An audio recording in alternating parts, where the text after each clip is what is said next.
bit of an update, and we're going to do a carpet install too on the Foxbody. So the update is we basically got everything ripped apart, got all the fenders off, so I get the camera right here, the bumpers off, both fenders. We have taken out let me see if I get a light going on in here. All of the intake stuff is off. The entire wiring harness is off. I pulled out the ECU. I got the whole wiring over here, and I'm going through it and basically taking out everything I don't need. There's quite a bit of wiring that is in the factory harness that it's not used, so I'm taking a lot of it out. As you can see here, I'm only halfway done, but a lot of these pins aren't used.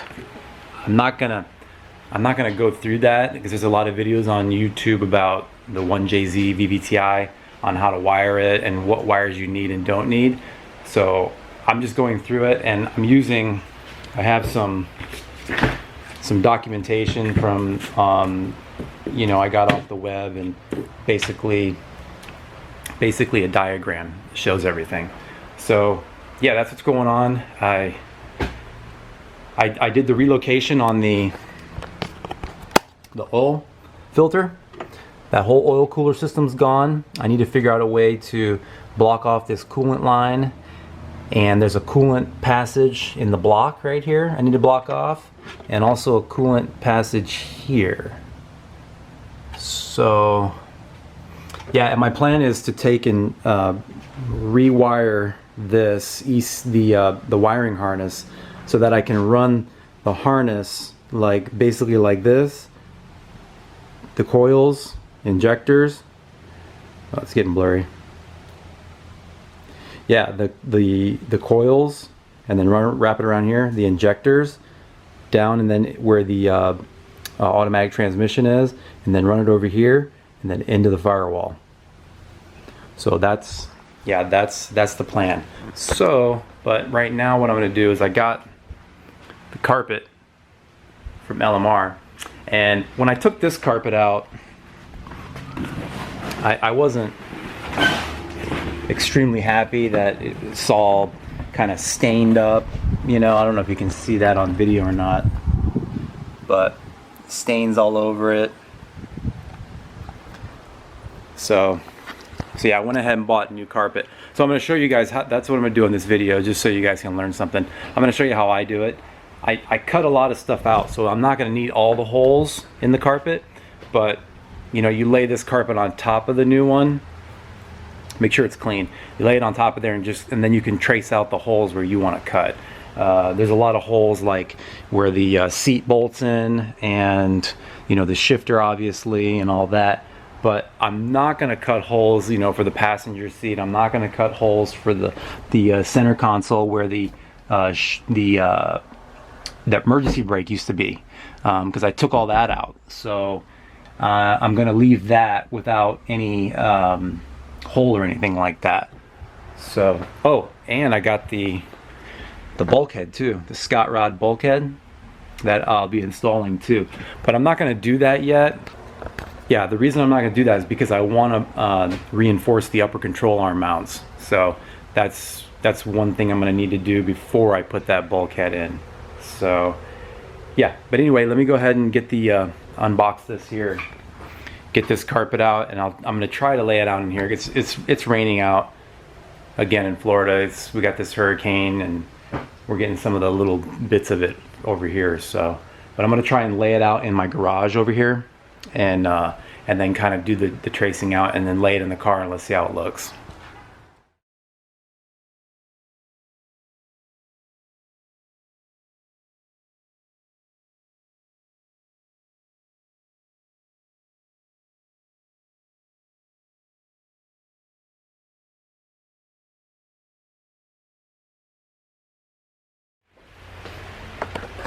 Okay, so I got it laid on top, and basically the only holes we're cutting is going to be these the driver's seat holes, mounting holes, and basically the shifter hole. Everything else I'm not cutting. So pretty simple. I mean, yeah, pretty simple. I mean, this is not like a crazy hard video or anything like that. I think they even have this on LMR's website on how to do this, you know, to cut the holes and all that. But anyway, so let me get to it.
Okay, so, all right, so basically I got it installed, and the thing, it fits really good. I'm really happy the way it fits around all the corners and everything, and this is gonna look real good, just straight black here with nothing, you know, with no holes in it.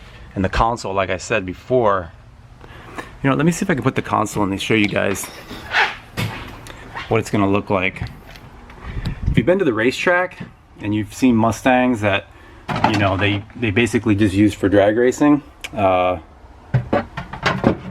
lot of guys will do this. They'll cut the console. I have all my stuff up in here in this, trying to keep it organized.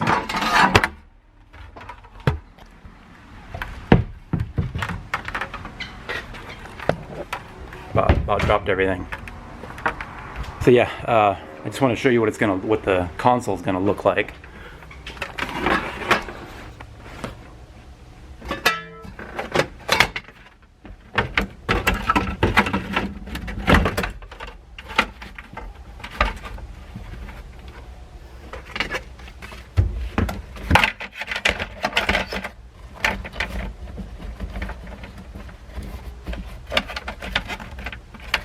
Backwards.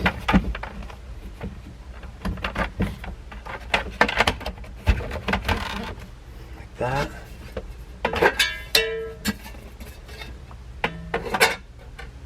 So there, just like that.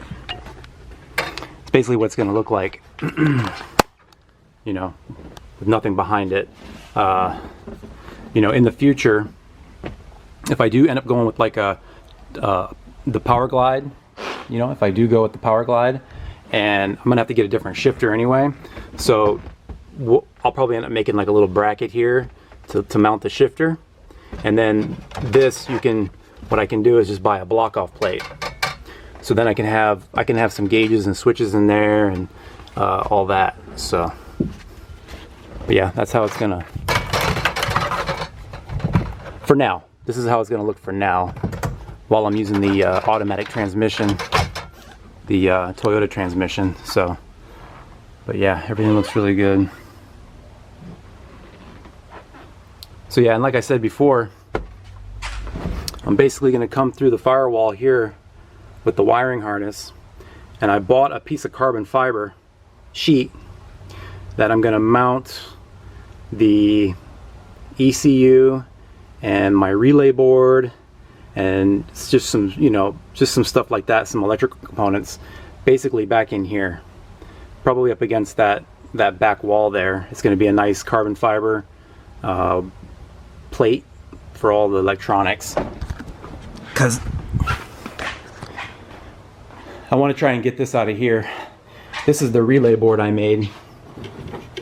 Has all the different things: starter, coils, the ECU power, main power, fuel pump, all that. I need to add a couple more too. I want to do it a little bit different, a little bit better, so I'm going to mount all this probably on the carbon fiber and along with the ECU. And then eventually when I get an aftermarket ECU, it'll go on there too. So that's basically where we're at right now. Got everything I needed out of the fender wells. The vacuum reservoir that was here, it's gone. All the stuff that was in here, the cruise control that was over here is gone. The reservoir that was over here is gone. Like I said, this box here that I had originally made is going to come out. That's not even going to be there. Should be nothing there other than possibly a fuel cell. I may try to put a fuel cell here. I'm just trying to find a place that sells something that's like this size that I can run like 2 gallons of fuel.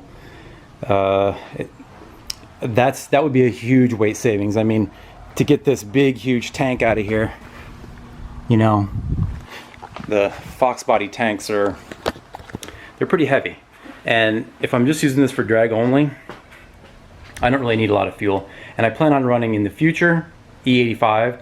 So usually with the E85, I know a lot of people, they like to drain the tank, and like if they're not running it for a while, they like to drain the tank and all that. So it'd be much easier if it's right here where I can easily get at it. So yeah, what else? Yeah, I mean, I don't know if a lot of guys are into the JZ stuff, but there's a few things I need to do in here in order to get the engine back running and, you know, make it more simple the way I want it. There used to be a fuel damper here. I eliminated that.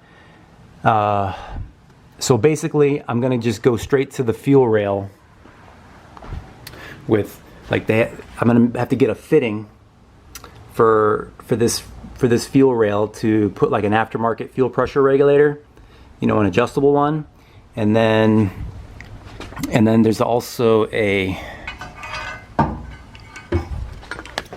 banjo bolt back here. There's a banjo bolt. This is actually the feed. This is where the fuel feeds. That through that little hole right there feeds up into the back of the fuel rail. So I'm gonna need to pull this off and find an adapter, like a whatever that fitting is, to like say a 6 and fitting, and then here get another adapter to put a fuel pressure regulator on. I think somebody makes one that screws right into here. I'm not sure though, so I'll have to get that, and then I can eliminate all these tiny fuel lines. So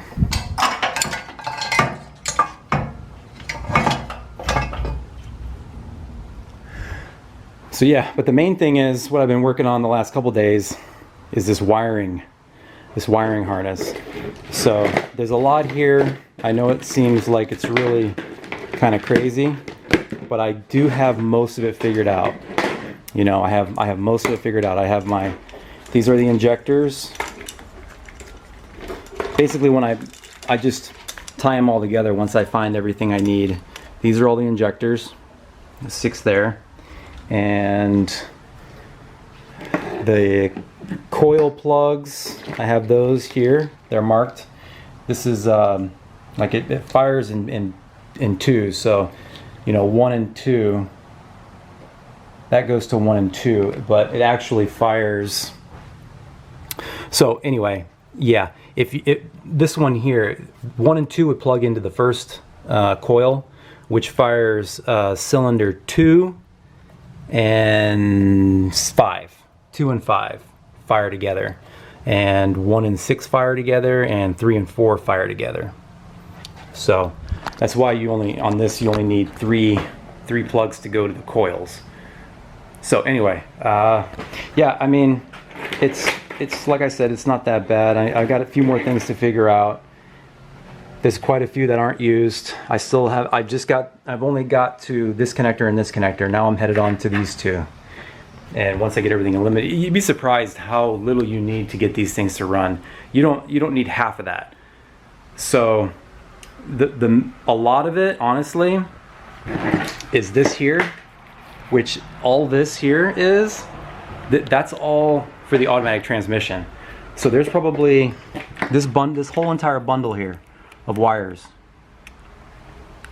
That's all automatic transmission. So if I had, let's say I had a Power Glide or a Turbo 400 or even a R154 or something like that, all those wires would be gone. So you can imagine that's like a whole nother bundle gone. And so there wouldn't be much left to have to wire this thing up.